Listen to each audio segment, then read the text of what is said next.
በዚህ ዘመን የምንመራ ሰዎች የመሬት ኃላፊነት የተቀበልን ሰዎች በሞራል ምናብና ሞራላዊ ምናብና የታሪክ ዕውቀት የታሪክ ሊትሬሲ ላይ ተመስርተን መምራት አለብን። ይሄ ዘመን ኖርማል አይደለም። ለምንድን ነው? አንደኛ ለውጥ የሚመጣበት ፍጥነት ይዙት።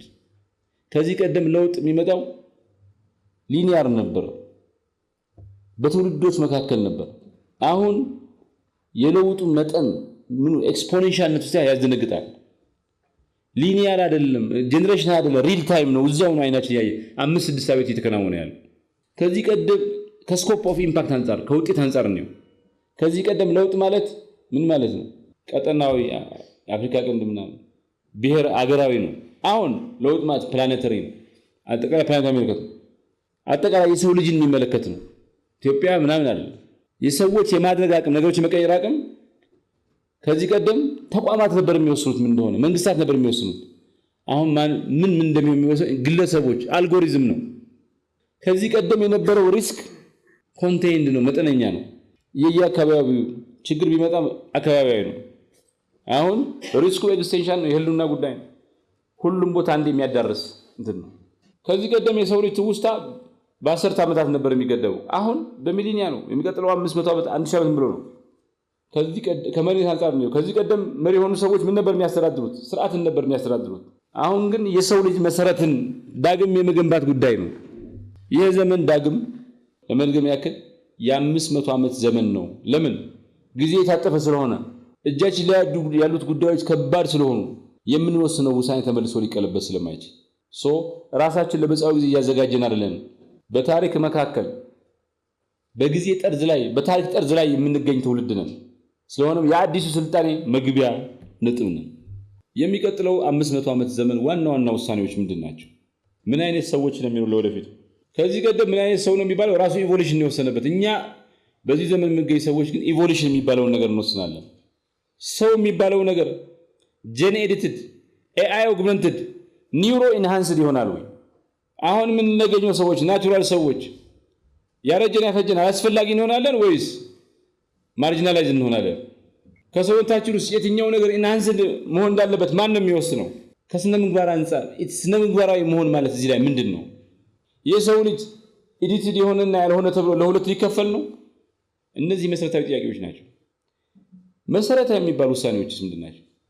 ጀርም ላይን ኤዲቲንግ የሚባለው መፍቀር ወይ መከልከል፣ ኮግኒቲቭ ኢንሃንስመንት የሚባለው ነገር መገደብ መቆጣጠር፣ የሰው ልጅ አእምሮና ማሽን መካከል ያለው መናበብና መስተጋበር ምን እንደሚሆን መወሰን ይጠይቃል። ባዮሎጂካል ዲዛይን የሚባለውን ነገር ድንበሩ የት እንደሆነ ማበጀት ማስቀመጥና በህግ መወሰን ይጠይቃል። ይሄ ዘመን ምን አይነት ነገር ይዞብን ይመጣል? ምን አይነት ውጤት ይኖረዋል? የመጀመሪያው ድህረ ሰው ዘር ዝርያ ይመጣል ወይ ደግሞ የሰው ልጅ ሰብአዊ መብት ሰው መሆን ራሱ ፐርሰንሁድ ማንነት የሚባለው ነገር አዲስ ቅርጽና መልክ ይዛል። ዩጀኒክስ፣ ዲስክሪሚኔሽን፣ ዲጂታል ሰርፍደም ምናምን የሚባሉት ነገር ፍጹም የተለየ መልክና ቅርጽ ይዛል። በሚቀጥለው ዘመን ማን ነው ኃይል የሚኖረው? ማን ነው ስልጣን የሚኖረው? ማሽኖች ስልጣናችን ይረከቡናል ወይስ ጋቨርናንስ እንደገና ሪዲፋይን እናደርጋለን? ኤአይ የሚባል ከንቲባ ይኖረናል? ከተሞችን የሚያስተዳድረው እሱ ነው? ኤአይ ዳኛ ሊኖረን ነው? ማን ነው ውሳኔዎችን የሚያስተዳድረው? የሰው ልጅ ዋነኛው አንቀሳቃሽ አድራጊ ፈጣሪ ነው የሚሆነው ወይስ ከሱ በላይ ኤፊሽንት የሆነው ኤአይ ነገሮችን ይወስናል? ከሱ በላይ ጠንካራ የሆነው ሮቦት ነገሮችን ያደርጋል? ተጠያቂነት ያለው ኤክስፕሎሬቲቭ የሆነ ኤአይ እንገነባለን ወይስ ከኛ በላይ የሆነ ነው?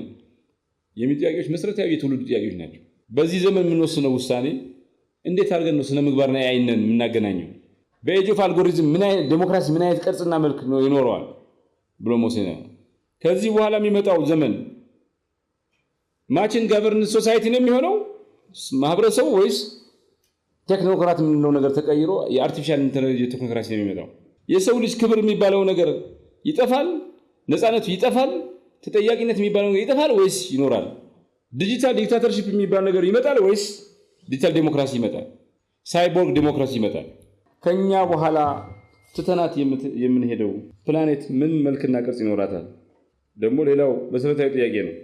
በዚህ ዘመን የሚገኙ ትውልዶች መሬት እንደ አዳኝ ያጋጠማችን ችግር የፈታ ትውልድ ታየናለች ወይ ደግሞ እንደ አጥፊ መጥፊያዋን ያሳለጠ ትውልድ አድርጋ ትመለከተናለች?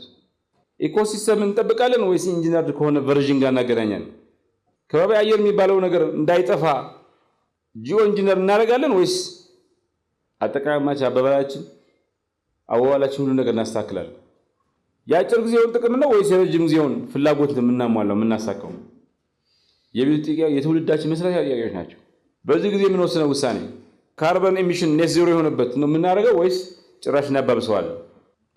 ፕላኔታሪ ኢንጂነሪንግ ኤክስፐሪመንቶች እንዲደረጉ እንፈቅዳለን ወይስ እንከለክላለን?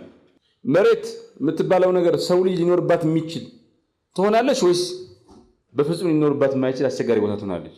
የሚቀጥለው ትውልድ ከኛ የሚረከበው ባርናውት የሆነ መሬት ወይስ አይበገር የሆነ ከባቢ አየር ያለው መሬት?